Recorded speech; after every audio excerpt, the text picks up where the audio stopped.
बड़े से बड़ा बदमाश भी जो अपने आप को बड़ा फन्ने खान समझता था, लेके निकले अब डाले, लेके निकले असले की नुमाइश करे। अब सीसीडी का तो बचत कोई नहीं। अब तक तो कोई ऐसा मामला सामने आया नहीं करप्शन का उनका। हम खुद भी तलाश में रहते हैं, कुछ चीज़ हमारे भी हत्थे चढ़ जाए इस हवाले से, ताकि हमें भी सीसीडी पे तनकीद का मौका मिल जाए। सीसीडी कभी भी ऑफिशियली वो फिगर्स नहीं बताती। कम से कम 600-700 से जायद लोग या 800 से जायद लोग इस वक्त अपने अंजाम को पहुंचे हैं। पाकिस्तान समेत दुनिया भर में देखने और सुनने वालों को अस्सलाम वालेकुम। मेरा नाम तैयबा अवान है और आप देख रहे हैं नया दौर। नाज़रीन, आज हमारे साथ Khurram Pasha senior crime reporter मौजूद हैं, जिनको आपने कुछ वक्त पहले हमारी स्क्रीन पर देखा होगा। हमने इनसे प्रोग्राम किया, लेकिन आज हम इनसे बात करेंगे सीसीडी के बारे में कि जो सीसीडी है वो काम कैसा कर रही है, सीसीडी के आने से कितनी चेंजिंग्स आई हैं, कितना जुराइम में जो है वो कितने फीसद कमी हुई है। आज हम इनसे जानते हैं, आपकी मुलाकात करवाते हैं खुर्रम पाशा से। अस्सलाम वालेकुम। जी वालेकुम सलाम। सर, कैसे हैं आप? अल्हम्दुलिल्लाह। आपका पहले भी प्रोग्राम हमारे चैनल पर चला, लोगों ने बहुत पसंद किया, तो मैं आपसे सीसीडी के बारे में पूछना चाहती हूँ। सीसीडी को आप किस नज़र से देखते हैं? देखिए, मैं एक वाज़ह मेरा मौक़िफ़ होता है सीसीडी के हवाले से। जहाँ तक रही जराइम की शरह के हवाले से, जो एक सबसे बड़ा टारगेट उन्होंने अचीव किया कि जराइम की शरह को वो नीचे लानी है, इसमें कोई शक नहीं है। शक नहीं है। ठीक है। दूसरा मेरा एक मौक़िफ़ इसके हवाले से होता है कि जब तक सीसीडी में करप्शन की रोकथाम रहेगी, सीसीडी की परफॉर्मेंस बेहतर रहेगी। जहाँ सीसीडी को एक स्पेशल टास्क दिए गए जराइम पेशा अफराद के कला कमा के लिए ना, वहाँ ये भी एक टास्क था इनका कि महकमे के अंदर ऐसे करप्ट अफसरान और करप्ट थानेदार, करप्ट अहलकार अगर कोई सामने आ जाता है या शिकायत आ जाती है तो उसके खिलाफ भी कार्रवाई की जाएगी। ठीक है। करप्शन पे भी एक ज़ीरो टॉलरेंस पॉलिसी रखी गई। अब तक तो कोई ऐसा मामला सामने आया नहीं करप्शन का उनका, जो ऑन रिकॉर्ड कोई चीज़ ऐसी आ रही हो। हम खुद भी तलाश में रहते हैं, कुछ चीज़ हमारे भी हत्थे चढ़ जाए इस हवाले से, ताकि हमें भी सीसीडी पे तनकीद का मौका मिल जाए। लेकिन अभी तक आया नहीं। अंडरग्राउंड क्या हो रहा है उसका नहीं। अब कुछ दिन पहले बाटापुर में एक वाकया सीसीडी के साथ पेश आता है कि वो तारिक साहब को रोका जाता है, उनको वारदात के लिए, फिर उन पर तशद्दुद किया जाता है। ऐसे जो लोग आए वो गिरफ्तार भी हो रहे हैं, उनके खिलाफ मुकदमात भी दर्ज हो रहे हैं। ये गुड एक एक्शन है। हम आते हैं कि सीसीडी के क़याम का सबसे पहले के मकसद क्या था? बिल्कुल कि बनाया क्यों गया? मकसद ये था कि सारा क्राइम जो रेशो थी ओवरऑल पूरे सूबे में, वो इंतहाई खतरनाक हद तक बढ़ गई। अभी कई ऐसे अदादो शुमार होते हैं जो हम मीडिया वालों के तक भी सही से नहीं पहुंचते। ठीक है। कई वारदातें ऐसी होती हैं जिनके मुकदमात भी दर्ज नहीं किए जाते थे और वो रिकॉर्ड पर नहीं आती थी। फिर ऐसे ऐसे गैंग्स थे। मैं बहुत अच्छा पहले ये बात करता था कि हम बात दीगर सूबों की करते हैं, पंजाब के अंदर ऐसे शहर मौजूद हैं जिनके जो नवाही इलाके हैं वो नो गो एरियाज़ हैं। आपको याद होगा गुजरात के हवाले से, आपको फैसलाबाद के हवाले से, ये भी नहीं कि कोई दूर दराज के शहर हमारे, ये लाहौर से बिल्कुल घंटे 2-2 घंटे की ड्राइव पे ये शहर वाक़ है ना। अब फैसलाबाद का शाह गैंग था, वो फैसलाबाद पुलिस नाकाम थी उसको पकड़ने में। वो इतना ख़तरनाक गैंग था, लेकिन उनका खात्मा किसने किया? सीसीडी ने। अब सीसीडी में जो अफसरान हैं वो कोई नए नहीं है, कोई अलहदा से भर्ती नहीं किए गए हैं, तो वो भी इसी पुलिस का हिस्सा थे ना। बिल्कुल। सीसीडी में एक बड़ी तादाद उन अफसरान की अभी भी है जो पहले ओसीयू में थे, ऑर्गेनाइज क्राइम यूनिट में। ओसीयू से पहले वो सीआईए में थे। अफसरान तो वो चलते आ रहे हैं ना। अब सीआईए जब थी या ओसीयू थी तब भी बड़ी शिकायत थी इन लोगों के हवाले से।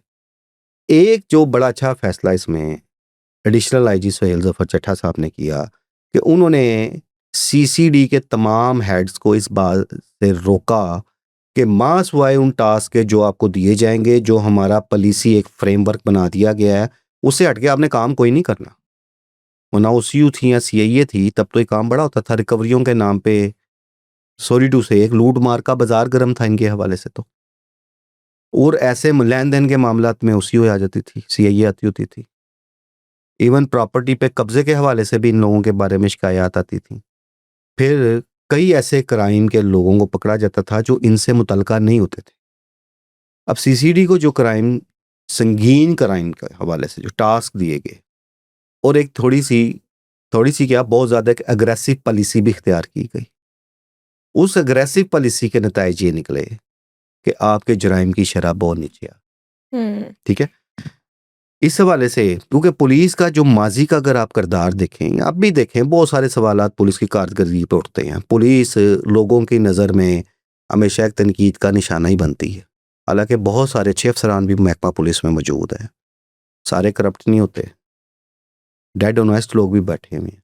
बट इसके बावजूद पुलिस के किरदार इतना को एक भयानक चेहरा माशरे में बन गया हुआ है क्योंकि चंद एक लोगों की वजह से, जिसकी वजह से जो अच्छे अफसर हैं उनकी भी रिप्यूट ख़राब होती है, इन्हें तनकीद का निशाना बनाया जाता है। वो अच्छा काम भी करेंगे, उसे भी आप शक की निगाह से देखेंगे। ठीक है, सीसीडी का भी जब क़याम अमल में लाया गया तो ये चीज़ें आम थी। मुबैना पुलिस मुकाबलों के हवाले से एक ख़ास हल्का इनको तनकीद का निशाना बनाता रहे और आज भी बना रहे। हर किसी का अपना अपना ओपिनियन है, लेकिन इसी चीज़ को जांचने के लिए मैं बजाते खुद मुझे कुछ ऐसे इलाकों में जाने का भी इत्तेफाक हुआ कि कुछ ख़तरनाक लोग जिन्हें कहा जा रहा था कि जी वो सीसीडी के हाथों अपने अंजाम तक पहुंचे। अब चूंकि पुलिस पर ये इल्ज़ाम होता था कि ये मुखालफिन से पैसे लेते हैं, लेके उसके मुखालिफ को मार दिया, सियासी बुनियादों पे मार दिया, किसी आला शख्सियत के कहने पे मार दिया, कोई इस तरह के इल्ज़ामात होते थे। तो अब जब सीसीडी आई थी तो फिर ये जो एक अंजाम को, जो मैं तो एक लफ्ज़ यूज़ करता हूँ, अपने अंजाम को पहुँच गए हैं। ठीक है, वो एक बड़ी तेज़ रफ्तारी के साथ, यानी कि आज तक वो एग्जैक्ट फिगर किसी के पास नहीं है क्योंकि सीसीडी कभी भी ऑफिशियली वो फिगर्स नहीं बताती। लेकिन अगर आप दादोशुमार की तरफ जाएं, जो इतने अरसे से हम देखते आ रहे हैं, तो कम से कम 600-700 से ज़ायद लोग या 800 से ज़ायद लोग इस वक्त अपने अंजाम को पहुँचे हैं, ख़तरनाक, जो सीसीडी के हाथों पहुँचे हैं। तो उसमें मैंने कई ख़तरनाक मुजरमान के उन इलाकों में गया कि जहाँ के वो रहायशी थे या जहाँ पे उन्होंने एक खौफ और दहशत फैलाई हुई थी। तो आप बिलीव करो कि उन लोगों उस ख़तरनाक मुजरम के अपने अंजाम को पहुँचने के बाद वो इलाके के लोगों ने सुख का सांस लिया हुआ। मेरा जो विज़िट हुआ जेहलम का हुआ, हमारा पिंडी का हुआ। पिंडी में भी ये थोड़े दिन पहले आमिर शाह नामी एक गैंगस्टर मारा गया है। उससे पहले रज़ाक उर्फ जाका फौजी का था, उस पर हमने बड़ा काम किया उस इलाके में कि ये सारा देखा। तो वो ऐसा ख़तरनाक बंदा था जो करोड़ों रुपए में तो तवान वसूल करता होता था और फिर उसके लिए बंदा मार देना या काट के फेंक देना। नॉर्मल उसकी एक ऑडियो रिलीज हुई थी तो उसमें वो धमकी दे रहा है कि अगर मुझे 24 घंटे के अंदर अंदर 20 करोड़ ना दिया तो तुम्हारे 20 बाप करोड़। के 2 टुकड़े कर देंगे। वो इस तरह की धमकियां देता होता था। अब होता क्या है कि ये जो खतरनाक मुजरम होते हैं, ये नहीं कि इससे पहले नहीं कार्रवाई होती थी, पकड़े जाते थे, जेलों में चले गए, जेलों में गए, कुछ अर्से बाद जमानत हो गई। अब एक सवाल यहाँ पैदा होता है कि जमानत क्यों हो जाती थी? भाई जमानत इसलिए होती थी कि उसमें कहीं पुलिस की तफ्तीश में कोई कमी होती थी, चालान तैयार करने में कोई कमजोरी रह जाती थी, या जो मुद्दई होते थे वो पैरवी नहीं मुनासिब करते थे, या फिर उस मुकदमा के जो गवाहान होते थे, शहादती जिन्हें कहते हैं, वो अपना किरदार अदा नहीं करते थे, जिस चीज़ का फ़ायदा उस ख़तरनाक मुजरम को मिल जाता था। और ये ख़तरनाक मुजरम क्या करते थे कि जब जेलों के अंदर हो, उनके नेटवर्क जेलों के अंदर बैठ के भी चलते हैं, ये बाहर मुद्दई को खौफ और रास में मुब्तला कर देते थे, डराते थे, धमकाते थे। उनके खिलाफ कोई गवाह है तो उसको बैठा दिया जाता था, किसी को मार दिया जाता था। इनके नेटवर्क इतने होते थे। और ऐसे ख़तरनाक मुजरमान होते हैं ये कि जिसकी वजह से फिर मुकदमा मुद्दई डर जाता है, इनकी ज़मानतें रहती हैं। जब ये जेलों से बाहर आते हैं तो ये अपने नए गैंग्स तश्कील दे चुके होते हैं, क्योंकि जाहिर है हमारे यहाँ एक ये भी अलमिया है कि हमारी जो पंजाब की जेलें हैं वो कोई इंस्टीट्यूट नहीं है, वो कोई यूनिवर्सिटीज़ नहीं है कि इंसान वहाँ से कोई अच्छी चीज़ की तरबियत हासिल करके निकले। एक जुराइम पेशा ने जब जेल में जाना है तो अंदर भी उसके साथ जुराइम पेशा ही होते हैं। वो बैठ के एक नया तल्लक बन जाता है, नए गैंग्स बन जाते हैं, नया नेटवर्क बन जाता है, वो ज़्यादा मजबूत होकर बाहर आते हैं और बाहर आके वो वारदातें शुरू कर देते हैं। फिर ऐसे नेटवर्क बन चुके हुए हैं कि बंदा यहाँ अगवा किया जाता है, तवान बैरून मुल्क वसूल किया जाता है। ठीक है, और ऐसे ऐसे उनके पास, और ज़्यादा पढ़े लिखे लोग नहीं होते ये जो जराइम पेशा नसर हैं, लेकिन वो भी अब दौरे जदीद के मुताबिक चलते हैं कि वो किस तरह राब्ते करते हैं, किस तरह उनकी कन्वर्सेशनें होती हैं कि जो एक दफ़ा जो अदारे हैं उनको भी मुँह चकरा देते हैं। इतने ये लोग ट्रेंड हो चुके होते हैं। अब सबसे जो खतरनाक चीज़ कि एक उजरती कातिल जो होता है, किसी इंसानी जान का लेने में वो दरेगी कोई नहीं करता, चंद पैसों के अवस। ऐसा ही है। फिर ऐसे मुजरमान क्या काबिले माफ़ी हैं कि जिनके हाथों इस सोसाइटी का कुछ शख्स महफूज नहीं, वो पैसे लेके मार देते हैं।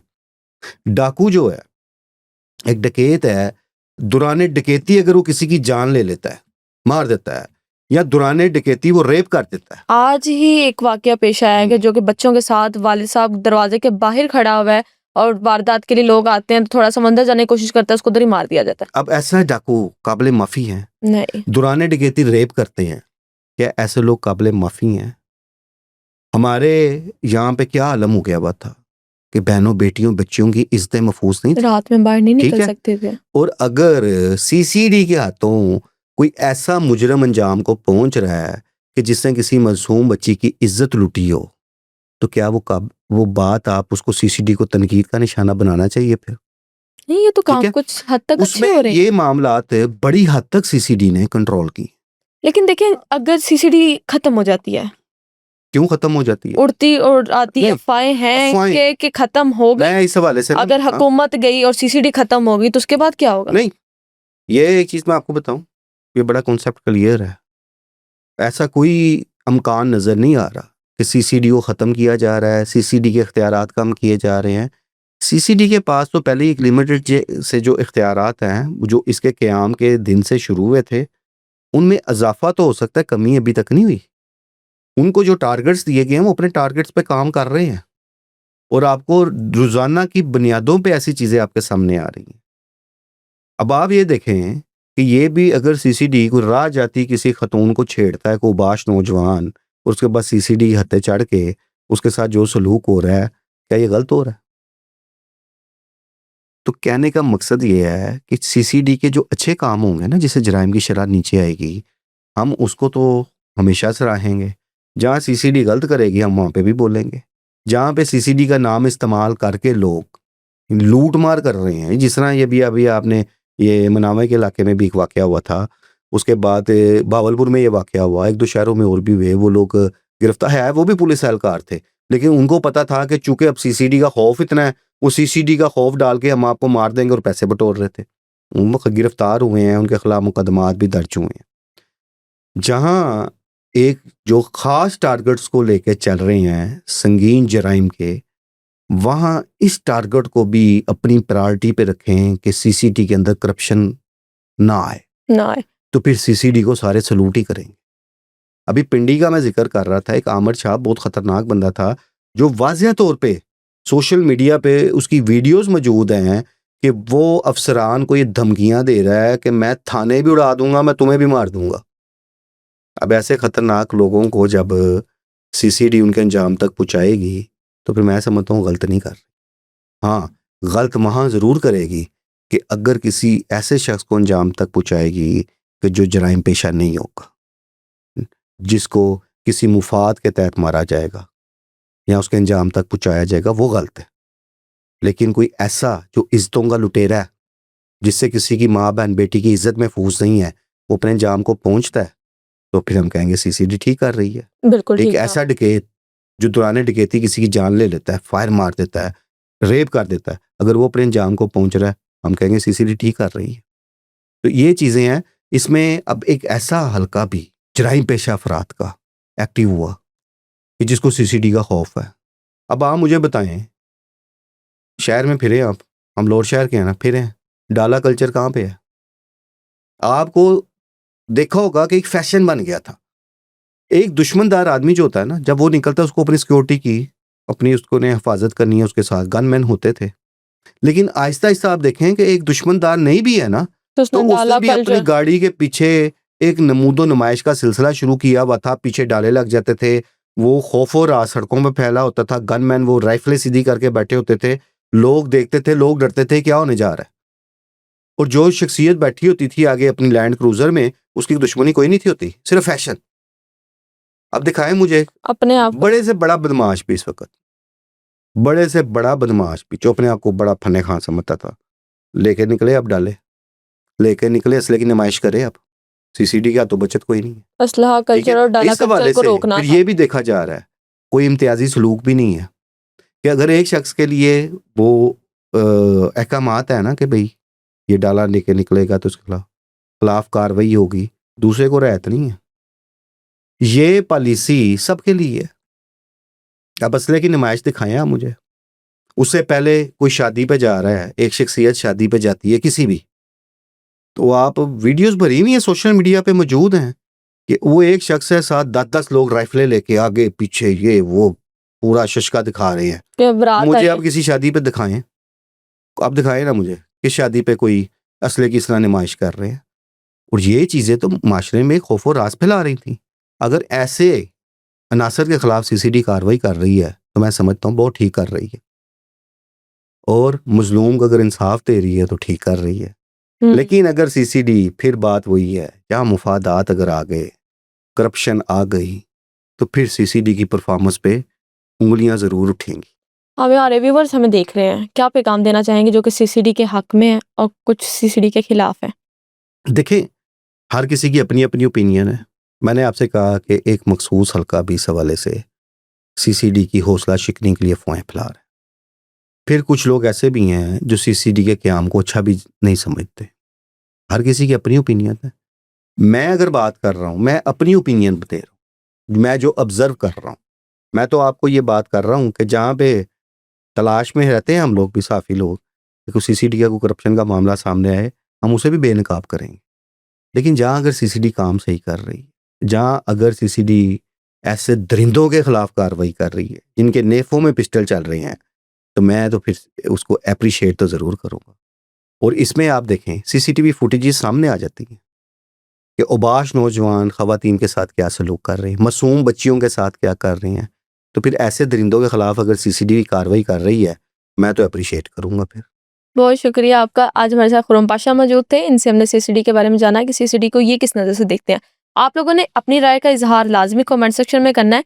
इसी के साथ अपनी मेज़बान तैयबा अवान को दें इजाज़त। हम आपसे मिलते हैं किसी नए मेहमान के साथ, नई गुफ्तगू के साथ। तब तक के लिए अल्लाह हाफिज़।